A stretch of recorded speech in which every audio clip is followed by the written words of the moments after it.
Hello everyone, this video is about the anatomy of the lacrimal drainage system. So this just kind of superficial points on this lacrimal system. Whenever we say lacrimal system, we have to cover even the secretory systems like lacrimal gland and accessory ducts which produces tears. So when we are talking about lacrimal drainage system, we have to talk about the pathways where the tears are drained, which means we have to start from the punctum. So let's see. So we have if we start from punctum, we have the punctum inferior and superior punctum, and we have the superior canaliculus and inferior canaliculus joining towards common canaliculus, and which drains the tear drains into the lacrimal sac, which in turn drains into the nasolacrimal duct, draining the tears into the nose via inferior meatus. So when we are talking about lacrimal punctum, so we have uh, we have this we have lacrimal punctum which has a diameter of 0.2 to 0.3 millimeter, and according to the age, the younger the patient or human being, the the lacrimal punctum will have round shape, and as you age, your that round shape changes towards oval and slit configuration.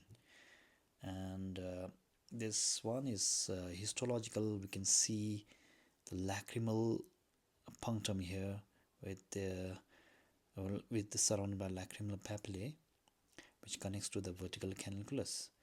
And also, if you compare the superior and inferior canaliculus punctum, the inferior punctum is always more temporally. It can be range from 0.5 to 1 millimeter.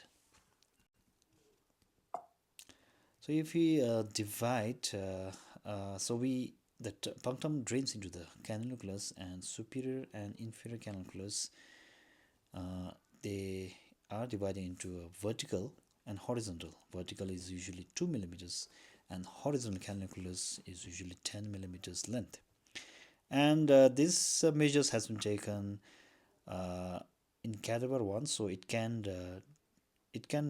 differ from this. It can have a ranges in a normal human population, and you can see histology here. So it is the canaliculus going, and it is surrounded by a muscle called Horner's muscle, which also helps in the lacrimal pump, which helps the drainage of the tears from this system and into the sac. And the diameter is usually 0.3 to 0.6 millimeter and can be expanded to over 1 millimeter. So whenever we have a patient for a sac syringing or a lacrimal sac syringing, we irrigation, so we can do we can dilate this punctum and canaliculus. It can be expanded till 1 millimeter, and after expanding it, we can perform a proper lacrimal irrigation. So also the canaliculus superior and inferior canaliculus, they tend to join to form the common canaliculus uh, before joining the lacrimal sac.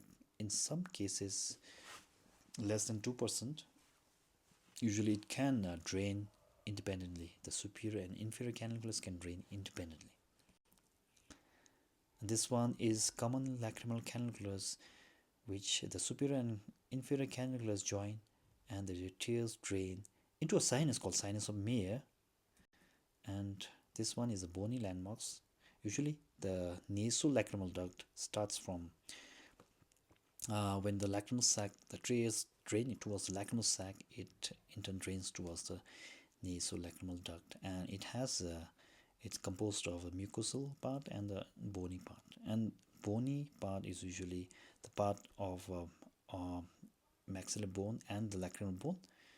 And whenever we do DCR surgeries and all, there are some landmarks called sutura nota, which is a pseudo suture created by vessel group for infraorbital artery. And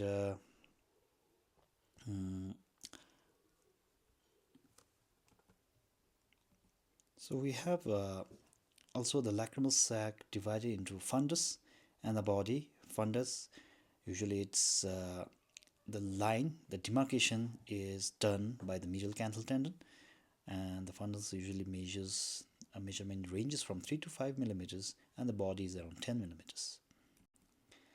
So we have the canal as discussed before. We have the canal which is a bony, and we have the mucosal duct.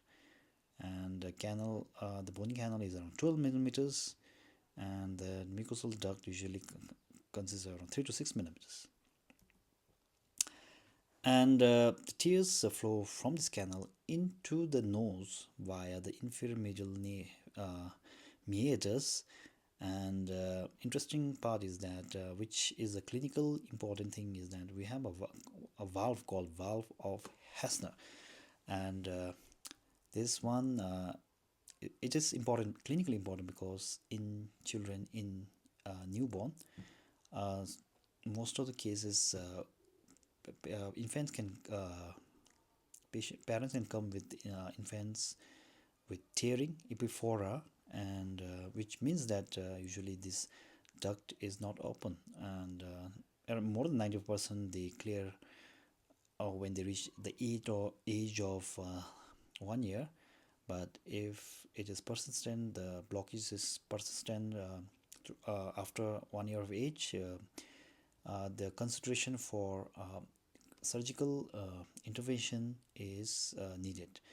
And usually we do is that we do a probing to make a passage through this obstruction, and which usually has a good outcome.